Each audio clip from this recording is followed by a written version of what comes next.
పెన్షన్దారులందరికీ నమస్కారం. October, November నెలకు సంబంధించి అఫీషియల్ కన్ఫర్మేషన్ కూడా ప్రెస్ నోట్ ద్వారా రిలీజ్ చేసినట్లయితే తెలుస్తుంది. పత్రిక ప్రకటన ఇందు మూలంగా వివిధ రకముల చేయుత పెన్షన్లకు సంబంధించి ఆసర పెన్షన్లు అనగా వృద్ధాప్య పెన్షన్ కానివ్వచ్చు, వితంతు, వికలాంగుల, చేనేత, కల్లుగీత మరియు ఒంటరి మహిళ పెన్షన్లు పొందుతూ ఈ యొక్క పెన్షన్దారులకు పత్రిక ముఖ్యంగా తెలియజేయనిది ఏమనగా తేదీ 24/11/2025 నుండి 30/11/2025 వరకు బట్వాడ పోస్టల్ శాఖ నల్గొండ గారు తెలియజేసి ఈ విషయాన్ని పింఛన్దారులు గమనించి పింఛన్లు పొందవలసిందిగా కోరినదనమాట.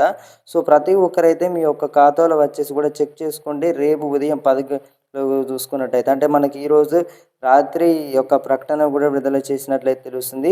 8:30 వచ్చేసి కూడా మనకి ఒక అఫీషియల్ కన్ఫర్మేషన్ కూడా రిలీజ్ చేసినట్లయితే తెలుస్తుంది అన్నమాట. సో నవంబర్ నెలకు సంబంధించి కూడా ఈ నెల 30 తారీఖు నుండి వెళ్ళి 2 డిసెంబర్ లోపు అంటే ఈ యొక్క 2 డిసెంబర్ లోపు చూసుకున్నట్టయితే మీ అకౌంట్లో నవంబర్ నెలకు సంబంధించి కూడా డబ్బులు అనేవి అయితే పడడం అయితే జరుగుతుంది. సో పెన్షన్లు అయితే కూడా ఖాతాలో జమ కావడం అయితే జరుగుతుంది అనమాట. ఈ యొక్క మనకు డిస్ట్రిబ్యూషన్ అనేది కూడా పంపిణీ చేయడం అయితే జరిగింది. సో అందరూ కూడా తప్పకుండా టీజీ ఇన్ఫర్మేషన్ ఛానల్ని సబ్స్క్రైబ్ చేసుకునే ప్రయత్నం అయితే చేయండి.